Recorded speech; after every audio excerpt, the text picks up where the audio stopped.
Mayor Teddy bongkar sikap Prabowo dan Erdogan sebelum Presiden Turki tinggalkan forum. Dubes Turki bantah WO.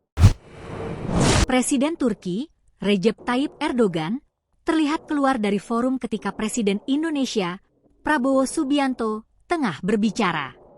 Sikap Erdogan ini dinarasikan walkout oleh sejumlah media massa dan media sosial. Kabar tersebut langsung dibantah oleh Kementerian Luar Negeri RI. Pun begitu dengan Mayor Teddy yang mengawal Prabowo dalam pertemuan di KTT D8 Mesir tersebut. Mengutip Kompas.com, Talip Küçükcan selaku Duta Besar Turkiye untuk Indonesia mengatakan saat itu Prabowo Subianto berpidato dalam sesi khusus membahas peristiwa genosida dan konflik di Gaza dan Lebanon. Ia pun mengacu pada penjelasan Kementerian Luar Negeri, Kemenlu, terkait insiden ini, dan menyebut bahwa keterangan Kemenlu sudah benar. Presiden Erdogan keluar ruangan untuk menghadiri pertemuan bilateral, bukan walkout, tuturnya.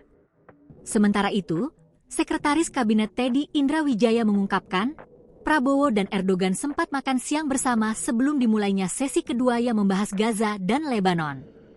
Teddy juga menyebut, tidak ada aksi walkout yang terjadi. Sebab, insiden keluarnya Erdogan saat Prabowo berpidato karena Presiden Turki itu meminta izin untuk bertukar urutan atau giliran berbicara karena harus meninggalkan lokasi pleno lebih awal. Download Tribun X sekarang, menghadirkan lokal menjadi Indonesia.